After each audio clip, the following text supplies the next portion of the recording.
can you be a Christian and be suicidal or slash have suicidal thoughts?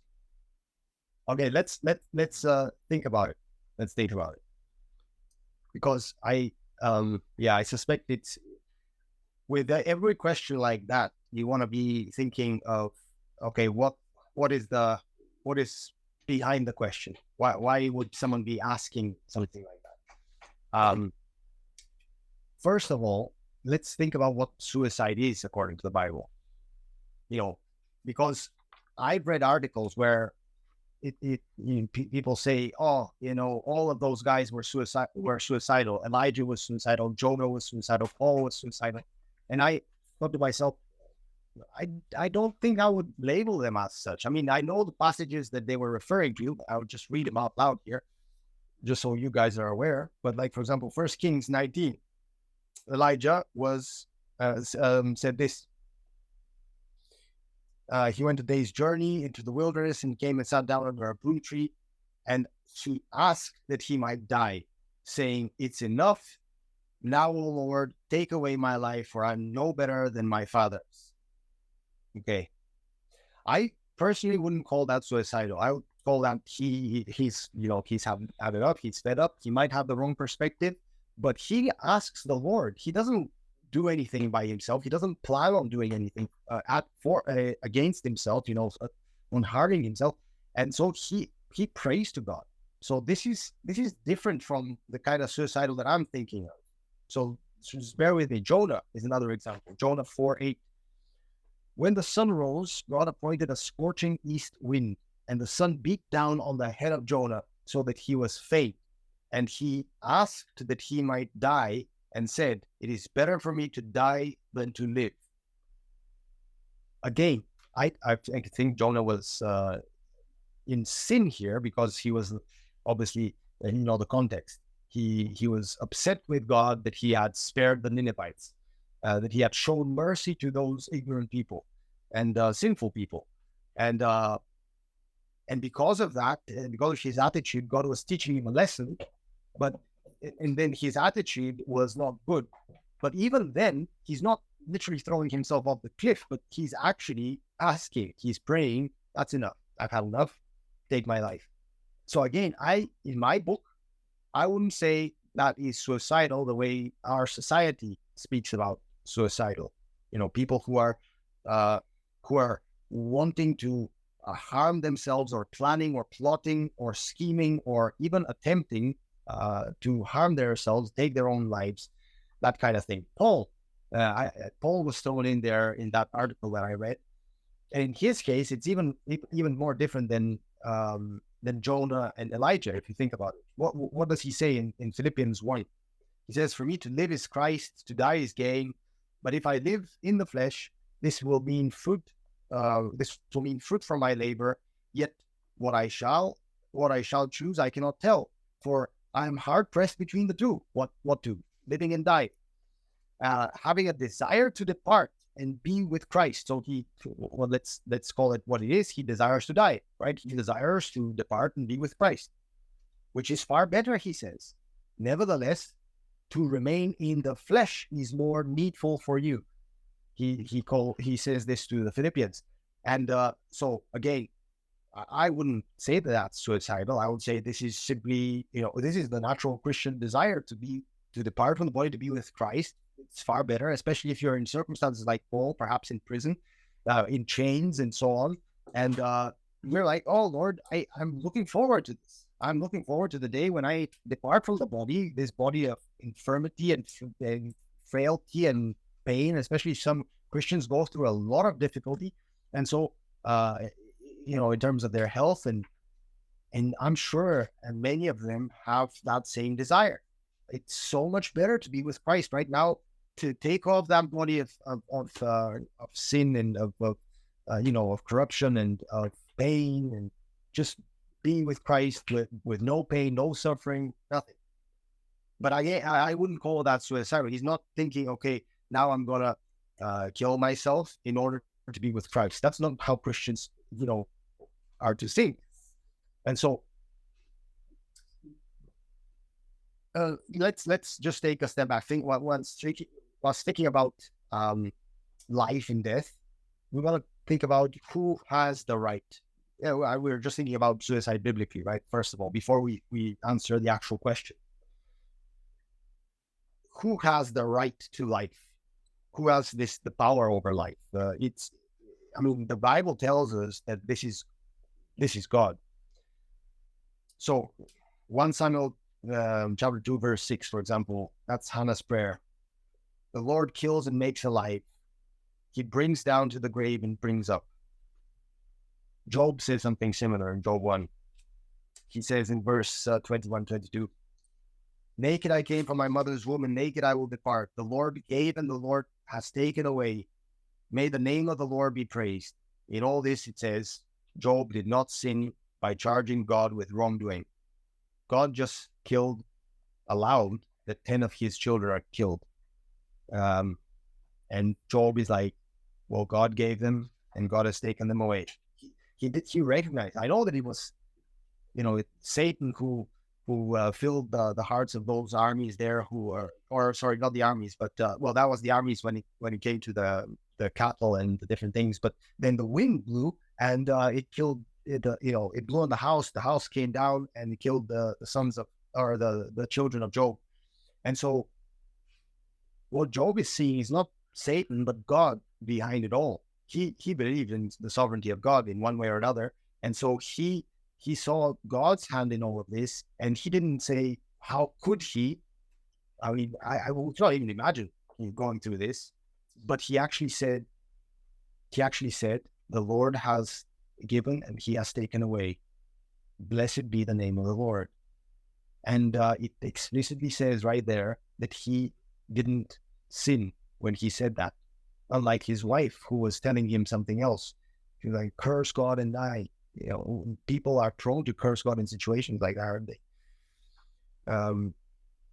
And so, again, the Bible seems to paint this picture. God is the one who is in charge of life. He has the right to give life. He has the right to take it away. It's not wrong for him to take it away. In fact, especially when it comes to sinners like us, when people who are born in sin, well, what do we read? The wages of sin is death. God just pays our wages. He gives that which we deserve. Well, that doesn't mean that everyone who dies specifically because of a specific sin in their life, right? But it means that our sinful nature allows God to take our life away without having to question, without having to without having to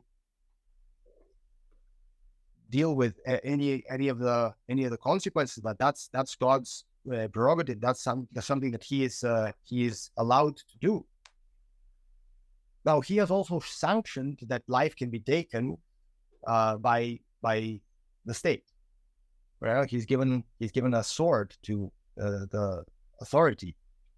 He's given a sword in Romans 13. We read to the authorities, so that they essentially police people. Now we can get into all of that, but you think about it. The reason they have that authority is so that they can punish the evildoer, not for any other reason, but so that they can punish the evildoer.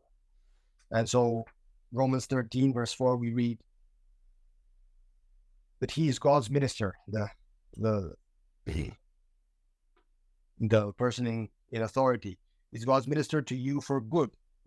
But if you do evil, be afraid, for he does not bear the sword in vain. For he is God's minister, an avenger to execute wrath on him who practices evil. So, that's the capital punishment is given as something that restrains evil and upholds justice when it is necessary. Even as far back as maybe Noah, maybe you have something similar there. Genesis 9, when Noah and his sons and wife and all his family came out of the ark, after that, God established, his covenant with him, and he reminded him of some truths. And he says this: whoever sheds man's blood, by man his blood shall be shed. For in the image of God he made man. And as for you, be fruitful and multiply, bring forth abundantly in the earth and multiply. So it's Genesis 9 here shows us that prototype, if you like, of a capital punishment kind of system, where authority is to be established on earth, where evil is punished. That's not a bad thing in God's eyes. That's a necessary thing among sinners like us. So apart from those cases, I don't think you'll find anywhere in the Bible where you have anyone given permission, in a way which is, like apart from the battles of the Lord, of course, where he explicitly gave commands to the Israelites to go and execute judgment on the wicked nations. You don't have that, just a blanket statement. You are allowed to take the life of someone else, or your own life, for that matter. And that's what I'm getting at here. And even in self-defense, if you think about self-defense is sanctioned in the Bible. It's something that the Bible allows. Exodus 22, it says, if a thief is found breaking in and it's struck so that he dies, there shall be no blood guilt on him, on the person who kills him at night. If the sun has risen on him, however, there will be blood guilt. And so there is some kind of self-defense here that is explicitly allowed. But even there, it's not so much that you are the one who has to execute that judgment and kill the guy. It's like, if you do, you won't be charged. It's like you're not guilty. Yeah. So when it comes to taking life, you don't have the right. You see how people like to talk. They talk about, and even I use that expression now, taking your own life. Right. You don't have your own life. It's not yours to begin with. That comes from a secular worldview. You're thinking about your own life. But that's my life. It's like the same way people think about abortion, don't they? My body, my choice. They think because they have authority over something right now, it is theirs. In fact, instead of thinking of it as instead of thinking of themselves as stewards of their body, stewards of their life, stewards of those things which God has given them, which they will be accountable for. So this is this is what we have. For example, 2 Corinthians verse 5. We must all appear before the judgment seat of Christ, that each one would receive his due, the things done in the body, according to what he has done, whether good or bad. So, all of us have to appear before the judgment seat of Christ. Why? That we might give an account for all that we have done in the body. And that I know that some brethren think this is only to do with believers, but I mean, I personally don't hold that view. I think this is to do with, anyway, we know that all people will stand before the throne of God and be judged, and there will be a judgment of the living, of the dead, and everyone will give an account for what they have done in the body. And so, that body is yours in the sense that it is given to you for a short period of time, and you will give an account. If it was completely yours, you don't have to give an account to anyone. But God has given it to you because you actually are a steward of it, and you will give an account of what you have done, what you have thought, what you have, all of those things. For Christians, we're told, Paul says in 1 Corinthians 6, that you have been bought with a price. Therefore, glorify God in your body and in your spirit, which are God's. And again, here, that's not a verse that applies to all creation, because even though God has made all men and willing, here it talks about specifically that you were bought with a price, meaning with Christ's atonement, he has redeemed you. It's like this story, have you heard of it, of the child that made this boat?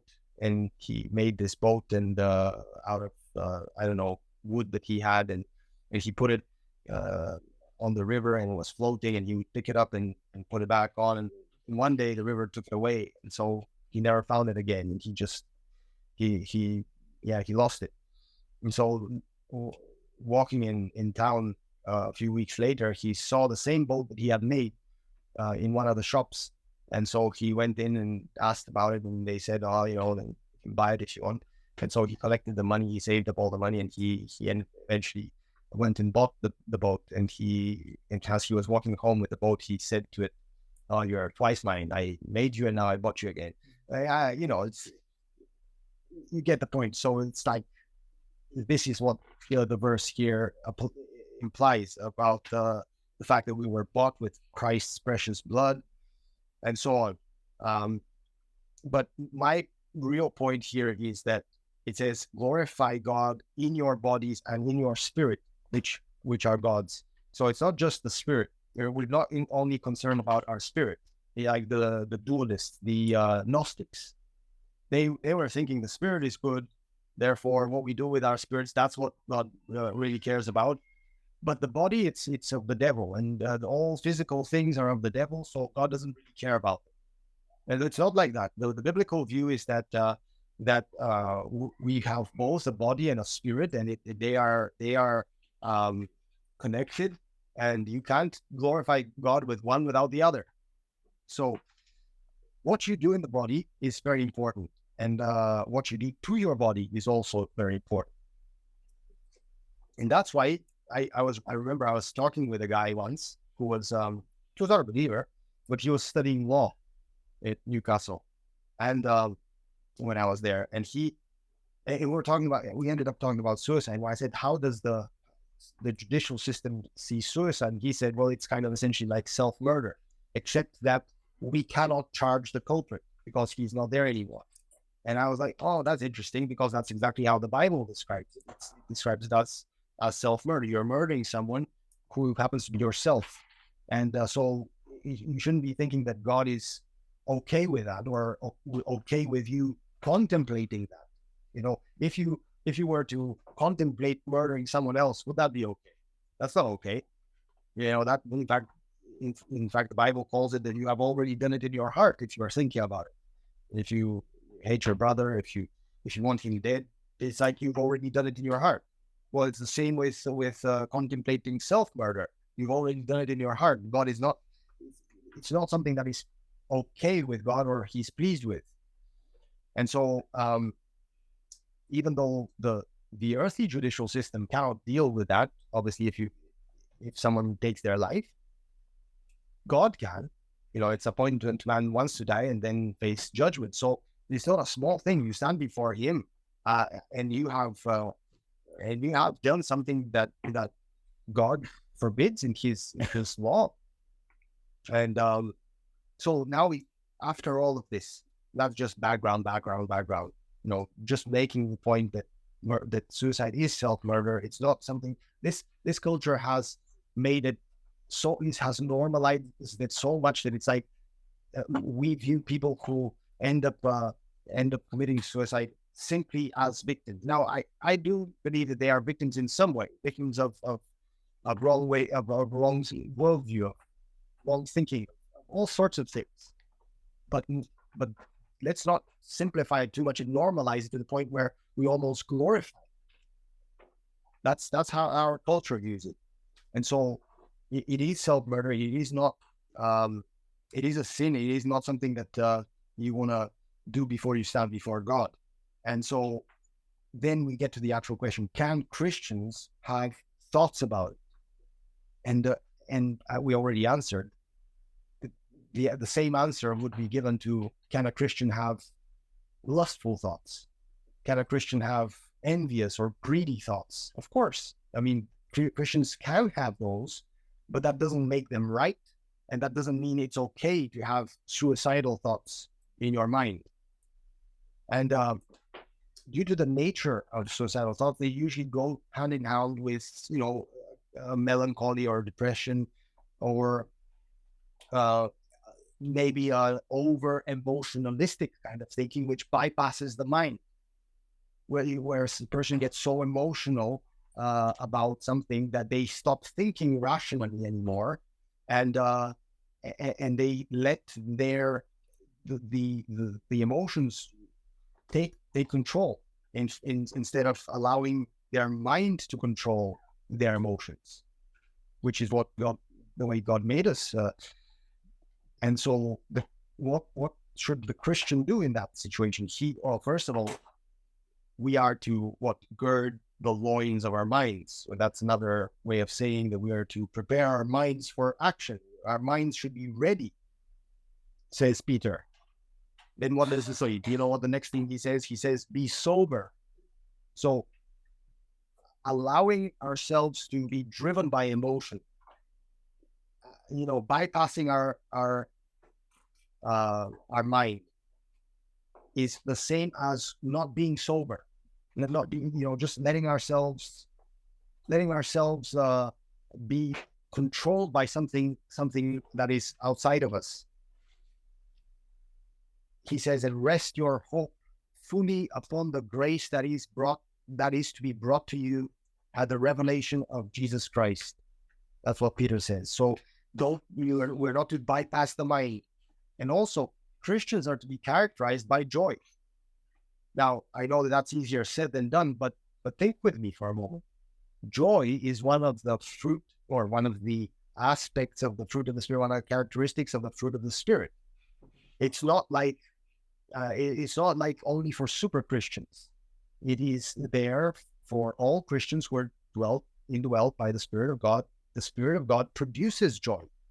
And you might say, well, yes, but you don't know what I've been through and how difficult it has been. And I'm sure, maybe different Christians go through different things, but that doesn't change the reality that, for example, even James talks like that. He says, my brethren, count it all joy when you fall into various trials, knowing that the testing of your faith produces patience.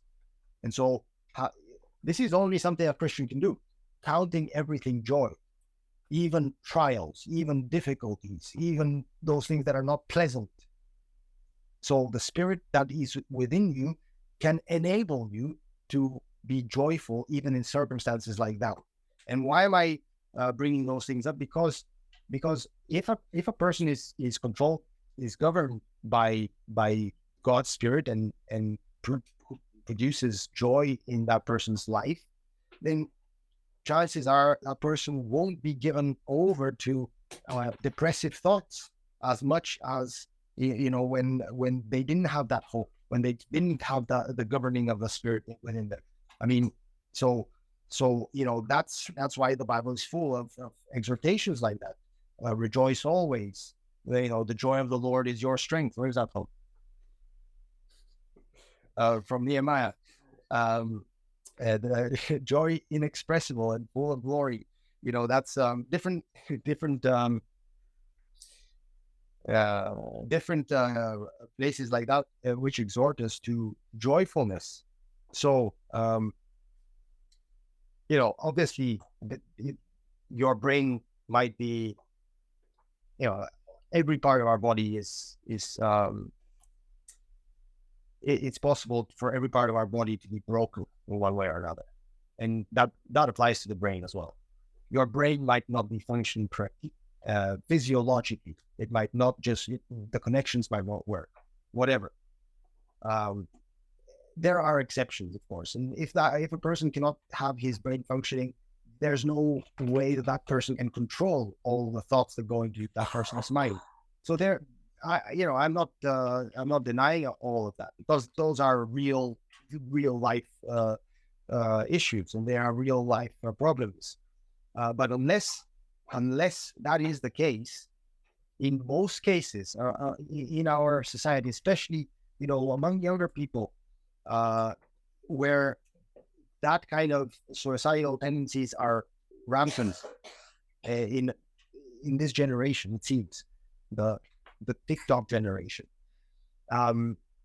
In most cases like that, all that is avoidable. It is avoidable with the truth. It is avoidable by not believing a lie about yourself, about God, about reality.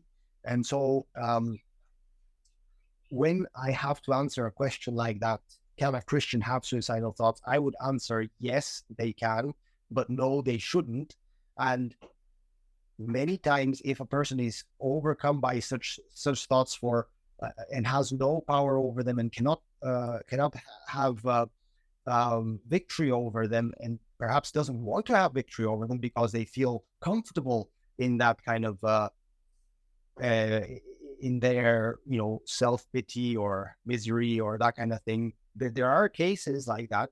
I would say that might be a sign that they are not a Christian. Why we don't want to just assume that when someone says, "Oh, I'm a Christian and I'm struggling with thoughts like that," therefore a Christian can have thoughts like that. I mean, by all means, yes, a Christian might struggle with thoughts like that, but that doesn't necessarily mean that that particular person also is a Christian, because that might be a dead giveaway that person actually doesn't know the Lord, and that's why they are prone to thoughts like that, right? So I'm just putting those options out there because they are options, and we don't want to just assume that someone knows the Lord because they say they know the Lord, and then automatically put themselves in a category of I'm a Christian in struggling with that particular thing, of wanting to take my own life and wanting to take control from God, and not wanting to let Him be in charge. And so, just consider those things for a moment. And I'm going to end with I had written a small tract about suicide, actually, which was never printed, but I kept it, and so it was after I thought about it, like suicide always, or people who are suicidal always believe something which is untrue, and that's true whether you're a Christian or not. They end up thinking about things in a way which are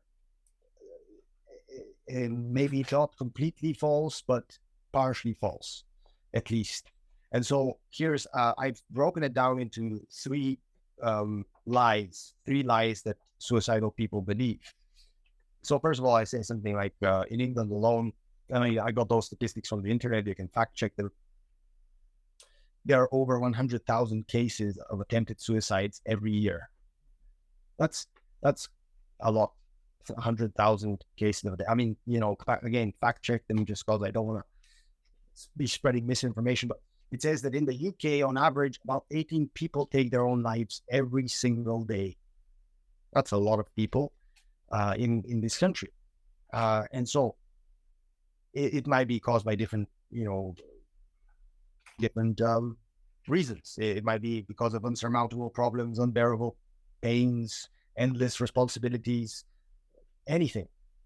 But here's the three things that I highlight, and that's not a comprehensive list, of course, but that's how I was thinking about it at the time. So the first thing is to do with the past. So it's the past, the present, and the future. So the lie about the past that suicidal people often believe is that they are worthless or life is meaningless. So I'll actually just read it real quick. This lie has to do with the past and is the only legitimate conclusion you can come to if the whole universe truly is a product of randomness and time.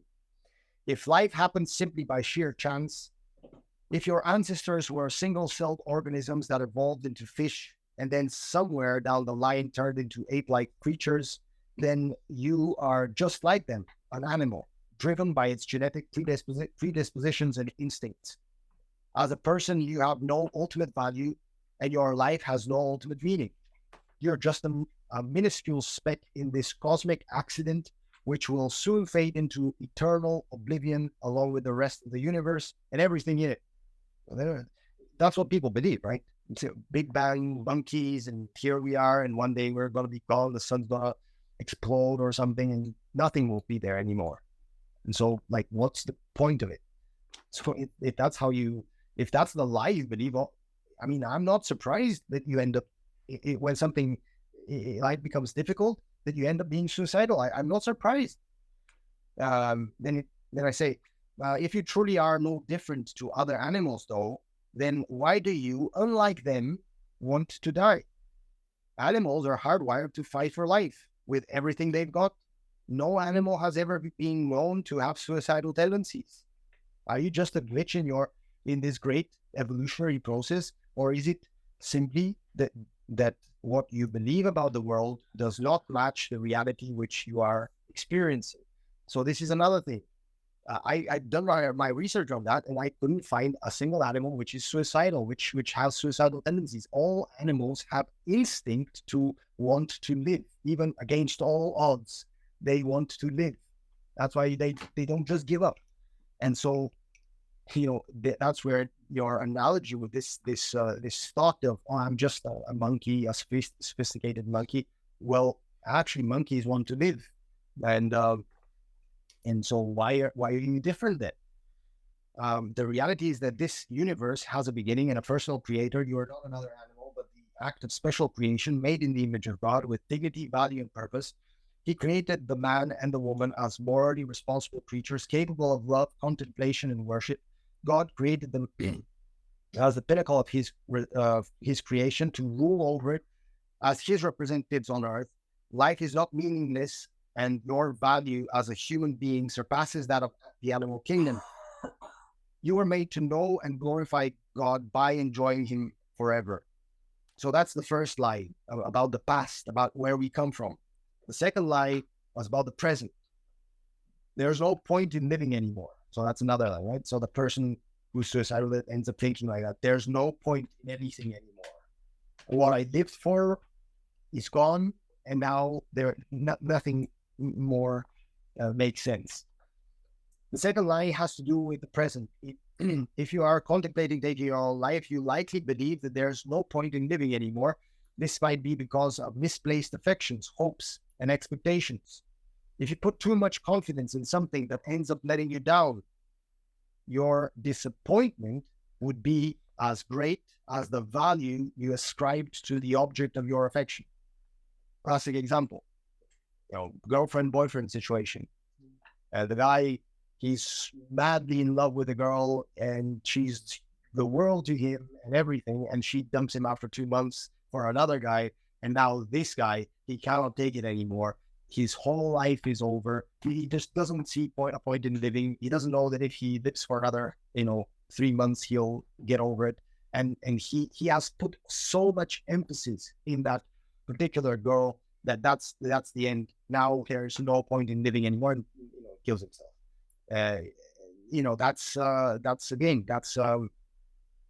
That's one of the ways people believe lies.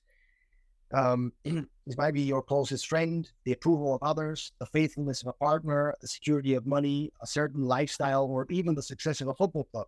Whatever it is, do not find your identity in it. Identity in anything temporary, because sooner or later it will let you down. It will not be able to deliver on the promises.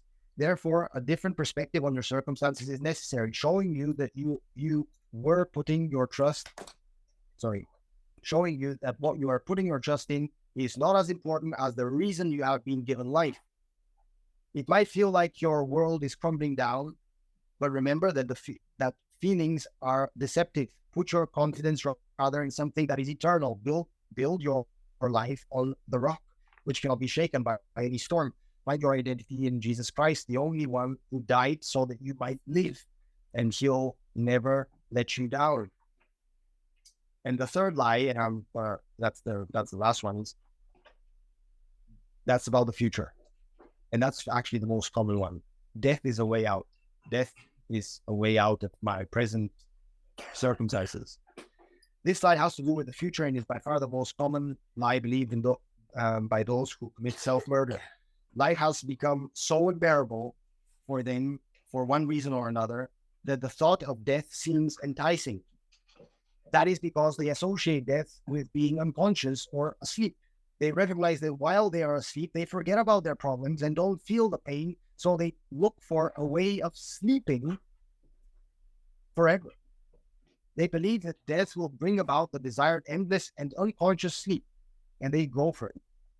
Even though people who are asleep and people who are dead look similar on the outside, the similarity is there. When you die, you are not in for an eternal nap, but for a rude awakening. You will not escape the reality of life, but be faced with the ultimate reality of your life's consequences. You will stand before your maker and will give an account for your life's choices and actions, for every word spoken, every thought entertained. Everything will come out into the open, even the hidden things that you thought no one knew about, and so on. It's kind of like a gospel chart, so I present the gospel here at this point. But it's just I thought I'd read it because it's true for Christians and non-Christians as well. When if someone is suicidal, they believe something which is not true about themselves or about God or about reality, about the world or something. And so someone might ask, what about, those suicide prevention hotlines? You can ring the number. And I actually don't know much about them. And I'm glad that there are people who are trying to prevent people from killing themselves, of course. But I just want to say this: it depends how they do it. It depends how they do it, because you don't want to do it with a lie. You don't want to replace one lie with another. If I see someone on a bridge now, and I tell the person, listen, if you don't throw yourself off the bridge tonight, come here tomorrow, and I'm gonna be here with £1 million for you. And he actually believes me. He doesn't kill himself. He comes back the next day, and I'm not there. Well, it might be that that's gonna make things worse for him, and I might have saved him for another day, but chances are that's not gonna help anymore after that. After he realizes that was a lie, that's not true. I haven't delivered on my promises. Now that's a shitty example, but the reason I'm bringing an example like that is because Lily actually was in a like a suicide crisis team or something, where when she was working with her psychology, and we spoken about it, and the way they were instructed to tell people or to help people who are suicidal was to see if there's anything in their life that they found valuable or put meaning to, and then hold on to it. Well, that might be helpful again, for a season, but then what happens when that thing is gone? What happens if that thing lets them down? What happens if they put their trust or their confidence in I don't know, their bank account or their spouse or friend or child or animal or whatever, and that in one point or another, either that person or animal dies, or they are betrayed by them, or whatever. I mean, like, who knows what can happen? You're putting your hope in something temporary. So sometimes those things can do more harm than good. And don't let them tell you that, you can't just approach people like that with the Bible and biblical truth, because surely someone would commit suicide if you tell them they're a sinner. I mean, like, do you see how perverse they make you feel guilty for telling the truth? And actually, in reality, what they're doing, some of those people, what they're doing is they're actually lying to them. And then they make you feel guilty that you're actually telling them the truth. No, the truth shall set them free. And that doesn't mean I'm not trying to, apply a simple patch to a big problem. It's not like you're just going to tell them they're a sinner and share with them the gospel in 5 minutes and they'll stop being suicidal. It doesn't work like that. But it is the concept is true, that they have to stop believing lies and start looking at the world from the real perspective, from a biblical perspective, have a true the truth is what sets them free. And once they have that kind of mindset, once they have that kind of perspective, things which they build their life on, which are untrue, they will slowly crumble away, and they'll be able to rebuild their life on something that is more stable.